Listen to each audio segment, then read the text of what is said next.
اعوذ باللہ من الشیطان الرجیم بسم اللہ الرحمن الرحیم۔ اصلاح الرسوم، بچے کی پیدائش، ختنہ، عقیقہ، بسم اللہ خوانی، شادی بیاہ اور دوسری تمام تقریبات سے لے کر انسان کے آخری انجام یعنی موت تک مسلمان گھرانوں میں طرح طرح کی رسمیں برتی جاتی ہیں۔ ہر ملک میں نئی رسوم ہیں اور ہر قوم و خاندان کے رواج اور طریقے جداگانہ۔ رسوم کی بنیاد عرف پر ہے۔ یہ کوئی نہیں سمجھتا کہ یہ شرعاً واجب یا سنت یا مستحب ہے، لہٰذا جب تک کسی رقم کی ممانعت شریعت سے ثابت نہ ہو اس وقت تک اسے حرام و ناجائز نہیں کہہ سکتے۔ کھینچ تان کر اسے ممنوع قرار دینا بڑی زیادتی ہے۔ دراصل شرع شریف کا ایک کلیہ قاعدہ یہ ہے کہ جس چیز کو خدا اور رسول اچھا بتائیں وہ اچھی ہے اور جسے برا فرمائیں وہ بری ہیں، اور جس سے سکوت فرمائیں یعنی شرع سے نہ اس کی خوبی نکلی نہ برائی، کہ نہ اس کی ممانعت شریعت مطہرہ سے ثابت ہے نہ شریعت نے اس کے کرنے کا حکم دیا، تو وہ چیز اباحت اصلیہ پر رہتی ہے اور اسے مباح قرار دیا جاتا ہے کہ اس کے کرنے میں کوئی ثواب نہیں اور نہ کرنے پر کوئی عذاب و عتاب نہیں۔ یہ قاعدہ ہمیشہ یاد رکھنے کا ہے کہ اکثر جگہ کام آئے گا۔ آج کل مخالفین حق اور اہل سنت و جماعت سے کٹ کر نئی راہوں پر چلنے والوں مثل وہابیہ دیوبندیہ نے یہ روش اختیار کر لی ہے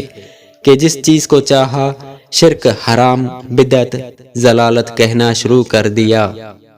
اس پر طرح یہ کہ اہل سنت سے پوچھتے ہیں تم جو ان چیزوں کو جائز بتاتے ہو قرآن و حدیث میں کہاں جائز لکھا ہے؟ حالانکہ ان کو اپنی خوش فہمی سے اتنی خبر نہیں کہ جائز کہنے والا کسی دلیل کا محتاج نہیں۔ جو ناجائز کہے وہ قرآن و حدیث میں دکھلائے کہ ان افعال کو کہاں ناجائز لکھا ہے،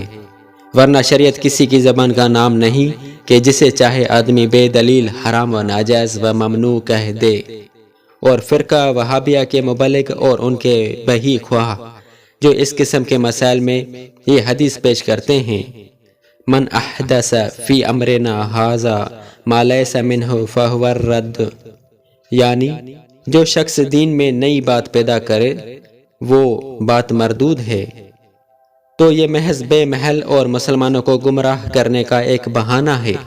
ورنہ ان کے بڑے بھی یہ بات خوب جانتے ہیں کہ بدعت ضلالت وہی ہے جو دین میں نئی پیدا ہو، اور دنیاوی رسوم و عادات پر حکم بدعت نہیں ہو سکتا۔ مثلا اگر خواہ و شیروانی پہننا، بریانی، مظفر، منتجن، شیر مال وغیرہ لذیذ کھانا، عالیشان مکانوں بنگلوں کے نام تجویز کرنا اور ان میں رہنا سہنا، دولہا کو عمدہ پوشاک پہنانا، بنا سنوار کر پورے اہتمام سے دلہن کے گھر لے جانا اور ان کا جائز طریقوں پر استقبال کرنا اور خاطر و مدارات میں پیش پیش رہنا، دلہن کو بوقت رخصت پالکی یا موٹر وغیرہ میں بٹھانا، اسی طرح دلہن اور دولہا کے سر پر سہرا باندھنا، جبکہ سہرے میں نلکیاں اور پنی وغیرہ نہ ہو، کہ کوئی بھی ان چیزوں کو دینی بات سمجھ کر نہیں کرتا، نہ بغرض ثواب انہیں کیا جاتا ہے بلکہ سب ایک دنیاوی رسم ہی جان کر کرتے ہیں۔ ہاں اگر کوئی جاہل اور ناواقف محض ایسا ہو کہ انہیں دینی بات جانے اور نہ کرنے کو شرعاً برا یا گناہ مانے تو اس کی اس بیہودہ سمجھ پر اعتراض صحیح ہے۔ یوں ہی دلہا دلہن کا ابٹنا ملنا، خوشبو لگانا، دلہن کو مائیوں بٹھانا اور ڈال بری کی رسم کے کپڑے وغیرہ بھیجے جاتے ہیں، جائز ہے۔ اسی طرح دولہا دلہن کے گلوں میں خالص پھولوں کے ہار پہنانا، کہ ان میں پھولوں سے بس اتنی بات زائد ہے کہ انہیں ایک ڈورے میں پرو لیا ہے، اور گلے میں ڈالنا خوشبو سے خود فائدہ لینا اور اپنے ساتھیوں کو فرحت پہنچانا ہے،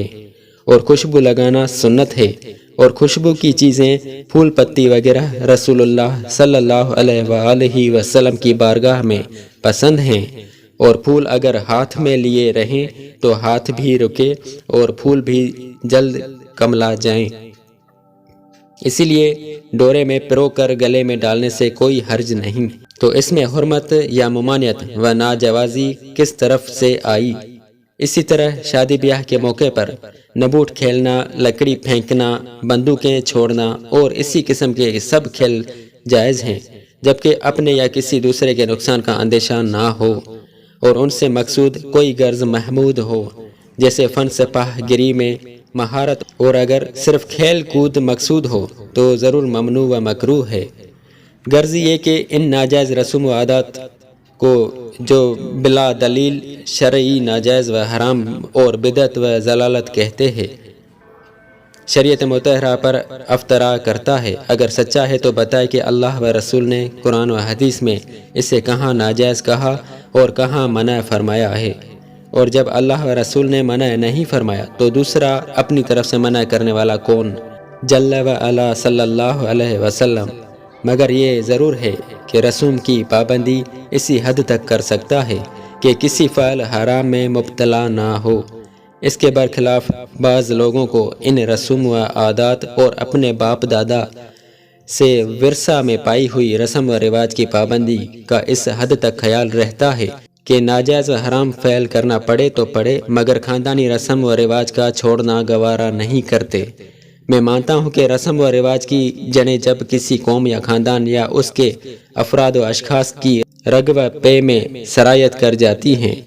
اور ان رسم و عادات کے پاؤں مضبوطی سے ان میں جم جاتے ہیں تو انہیں ترک کرنا نفس پر بڑا شقاق گزرتا ہے اور آدمی کسی طرح انہیں چھوڑنا گوارا نہیں کرتا۔ لیکن یہ تو سوچو تم مسلمان ہو اور مسلمانی اطاعت و فرمان برداری کا دوسرا نام ہے۔ قرآن کریم میں ارشاد گرامی ہے، یا ایھا الذین آمنوا ادخلوا فی السلم کافۃ الہ، اے ایمان والو اسلام میں پورے داخل ہو جاؤ اور شیطان کے قدموں پر نہ چلو، وہ تمہارا کھلا دشمن ہے۔